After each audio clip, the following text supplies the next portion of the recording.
13ویں صدی عیسوی کا آغاز تھا جب دنیا کو تاتاری فتنے کا سامنا کرنا پڑا، جس کی قیادت چنگیز خان نامی ایک سفاک شخص کر رہا تھا، جس نے اپنی جوانمردی اور خوئے ستم کی بدولت دنیا پر ایک دھاک بٹھا رکھی تھی، اور تاتاری فوج ہر طلوع ہونے والے سورج کے ساتھ کامیابی سے معرکے سر کر رہی تھی۔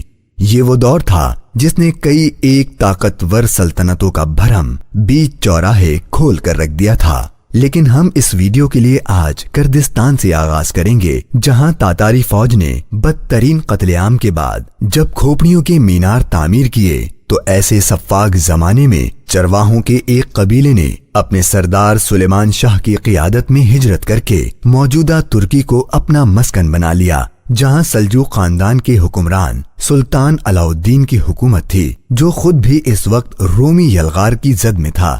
اس نے انہیں غریب الوطن سمجھتے ہوئے رہنے کے لیے ایک جاگیر بخش دی، لیکن وہ نہیں جانتا تھا کہ قدرت نے ان کی صورت میں اسے ایک جنگجو حلیف دے دیا۔ آج کی اس زیر نظر ویڈیو کے لیے ارطغرل غازی اور اس کی اولاد کو موضوع بنانے کی کوشش کی ہے، جس نے آگے چل کر مسلمانوں کی عظیم سلطنت عثمانیہ کی بنیاد رکھی۔ لیکن اس کی تفصیلات جاننے سے قبل ہم حسب دستور چینل پر نئے آنے والے دوستوں سے درخواست کریں گے کہ وہ چینل کو سبسکرائب کر کے ہماری حوصلہ افزائی ضرور فرما دیں۔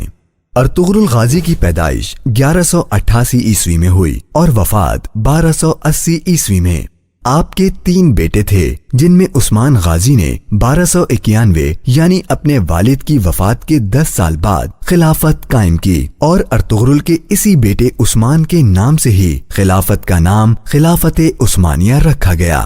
آپ کی نسل سے آگے جا کے سلطان محمد فاتح رحمت اللہ بھی تھے، جنہوں نے 1453 میں قسطنطنیہ فتح کیا، اور اسی پہ حضور صلی اللہ علیہ وسلم کی پیشن گوئی پوری ہوئی۔ ارطغرل غازی کا تعلق قائی قبیلے سے تھا، اور آپ کے والد کا نام سلیمان شاہ تھا۔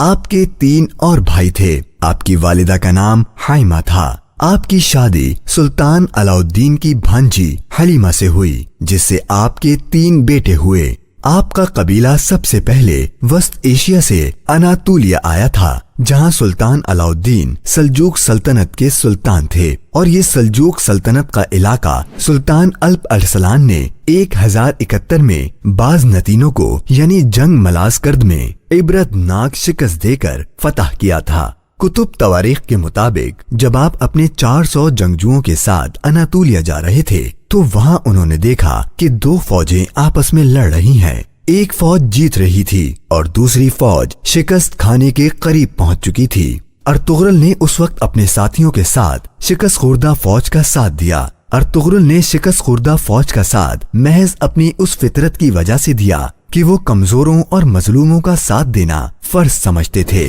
انہوں نے یہ جاننے کی کوشش نہیں کی کہ یہ فوج کون سی ہے اور اس کے بدلے کیا انعام ملے گا۔ ارطغرل کے حملے کے بعد جیتی ہوئی فوج شکست سے 2-4 ہو گئی، اور جو فوج ہار رہی تھی وہ جیت گئی۔ اس طرح جنگ کا پانسا بدل گیا۔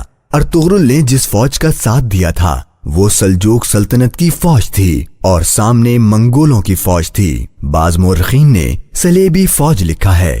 بہرحال سلجوق سلطان علاؤ الدین نے ارطغرل کی اس بہادری سے خوش ہو کر انہیں سوغوت کا علاقہ جاگیر کے طور پر دے دیا اور اپنا سردار اعلیٰ منتخب کیا۔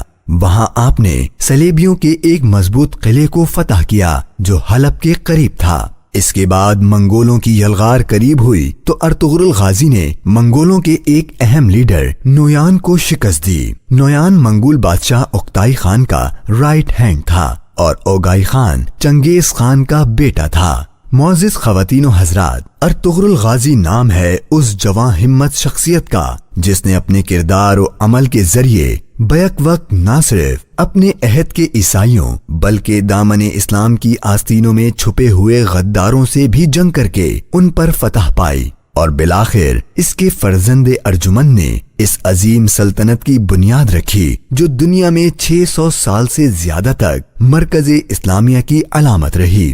ناظرین، یہ وہ عہد تھا جب سلجوق سلطنت کا عہد شباب اب عالم پیری سے گزر رہا تھا اور مختلف صوبے اپنی آزادی کا اعلان کر چکے تھے، لیکن کائی قبیلے کے اس سردار ارطغرل غازی کے خون میں جو خوئے وفاداری تھی وہ ہر آزمائش میں قائم رہی، اور اس نے کبھی بھی اپنے محسن سلطان علاء الدین سے بغاوت کا گناہ نہ کیا۔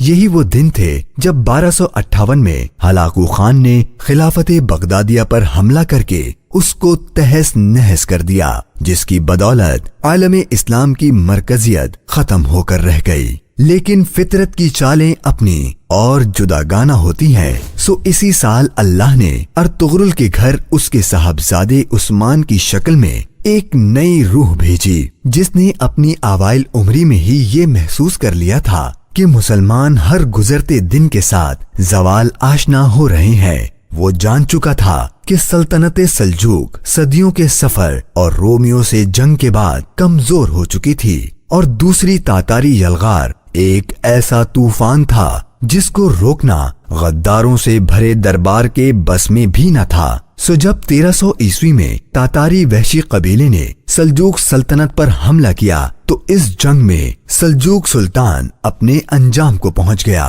جس کے بعد ارطغرل کا بیٹا عثمان، جس کی تربیت تاریخ کے اس عظیم اور پیدائشی جنرل نے اپنی خاص نگرانی میں کی تھی، مکمل طور پر آزاد تھا۔ سو اس عہد میں جنگی مسائل میں الجھنے کے بجائے بہترین امور مملکت چلانے کی طرف توجہ دی۔ وہ اپنے باپ ارطغرل کی جانب سے ملنے والی ذہانت اور انصاف پسندی کی وجہ سے نہ صرف مسلمانوں بلکہ غیر مسلموں کی نگاہ میں بھی ایک قابل احترام حکمران تھا۔ لیکن اس عہد کے بکھرے ہوئے ترک سرداروں نے اس کی امن پسندی کو اس کی کمزوری سمجھا اور رومیوں کے ساتھ ساز باز کر کے اس پر حملہ آور ہو گئے۔ لیکن انہیں جب بعد میں عثمان کے ہاتھوں پے در پے شکستوں کا سامنا کرنا پڑا تو انہیں یہ احساس ہوا کہ یہ ان کی سب سے بڑی بھول تھی، اور اب ایک ایک کر کے سب قلعہ جات ان کے ہاتھوں سے نکل رہے تھے، جو کل کی سلطنت عثمانیہ کا